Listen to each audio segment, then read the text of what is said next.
Praise the lord. మీ అందరికీ నా హృదయపూర్వక వందనాలు. మీరందరూ సంతోషంగా ఉన్నారని మన ప్రభువు అయిన యేసుక్రీస్తు కృపలో ఒక్కొక్క దినం మనకిచ్చి సజీవులకులో ఉంచుకొని చూచుకుంటూ ఆనందిస్తున్నట్టు మన యేసయ్యను, ఆయన నామాన్ని, ఆయన చిత్తాన్ని ప్రతిదినం జ్ఞాపం చేసుకోవాలి కదా. జ్ఞాపం చేసుకోకుండా ఒక్క దినము కూడా మనలో ఉండకూడదు. దినము బ్రతుకుతున్నామంటే మనం యేసయ్య కోసమే బ్రతకాల.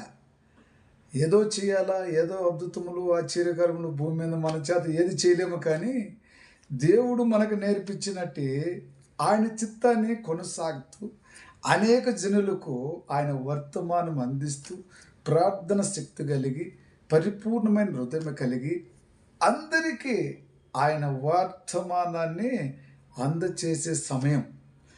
ఎందుకనగా చివరి టైంలో ఉంటూ ఇన్ని సంవత్సరములు ఆరాధించి స్తుతించినది వేరే, ఇప్పుడు ఆరాధించే ఆరాధన అది దేవుని మయంపరుచుకునేది, లోకమును బాగుపరిచేది.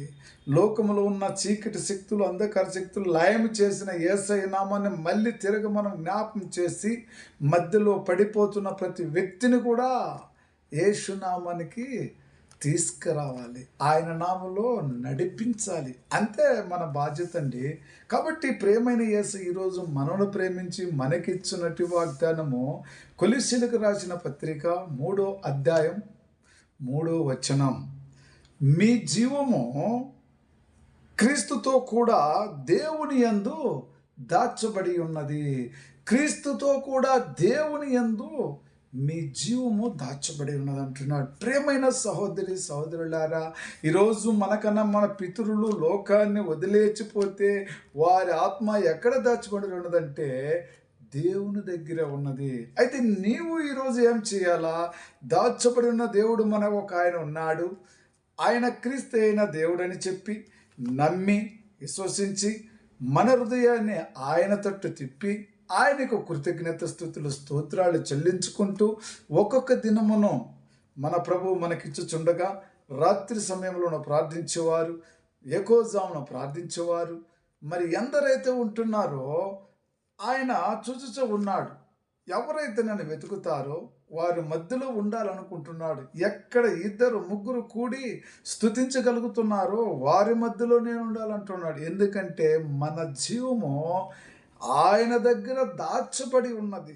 దాచబడి ఉన్న జీవాన్ని గురించి ఈరోజు నీకు కొంచెమైన చింత ఉన్నదా? నేను పనికిమాలంగా ఉండి లోకములు ఇష్టసారంగా విశాలంగా తిరుగుట వలన రేపు నా యొక్క జీవము ఎవరి చేతిలో ఉంటుందండి? అపవాదిగాడి చేతిలో ఉంటే వాడు నిన్ను తోసి బయటికి పడేస్తాడు. ఇంకా నాకు అధికారం లేదు, ఇక్కడ కింద నాకు అధికారం ఉన్నది, పై వాటితో నాకు అధికారం లేదని వదిలేసినేమో.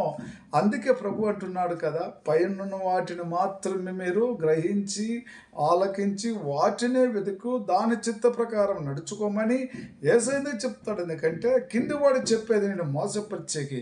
కాబట్టి నువ్వు దాచబడి నీ యొక్క జీవాన్ని ఆ దేవుని నామంలో దాచబడి ఉంటుంది. కాబట్టి నువ్వు ఎప్పుడు కూడా ఆయన ఆత్మ నీలో ఉన్నట్లయితే నీ జీవాన్ని ఆయన చేతిలో ఆయన దగ్గర దాచబడి ఉంటున్న దేవుని స్తోత్రం. ప్రభు ఏమైనా చేయగలడే కదా. అయితే ఈరోజు మరి ఆయన చేతుల నుంచి వదిలిపోతే మన పరిస్థితి తారుమారవుతుందండి. కాబట్టి ఆయన ఎప్పుడు చేయి వదలకుండా ఆయన చిత్తములో ఆయన కృపలో ఉండాలి. అందుకే కదా ఒక గర్భవాసి అయినది మొదలుకొని ఏం చేసినది ఆ బిడ్డ? దేవుణ్ణే భక్తితో దేవుని యందే ఉన్నది, దేవుని పైన ఆధారపడి ఉన్నది. నేను గర్భవాసి అయినది మొదలుకొని దేవుడా నేను నిన్ను ఆధారపడి ఉన్నాను.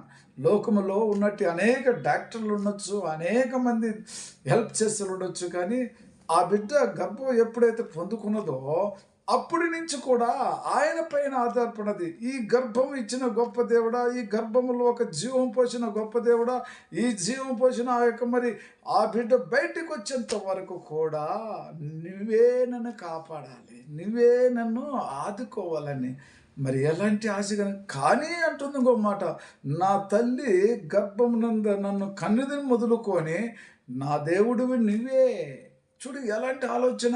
నా తల్లి నన్ను కన్నద మొదలుకొని నా దేవుడివి నువ్వేనయ్యా, నువ్వు తప్పితే నాకు ఎవరు లేరు యేసయ్యా అన్నట్టుగా ఒక బిడ్డ మాట్లాడుచు దేవుని సన్నిధిలో అడుగుచున్నది కదా.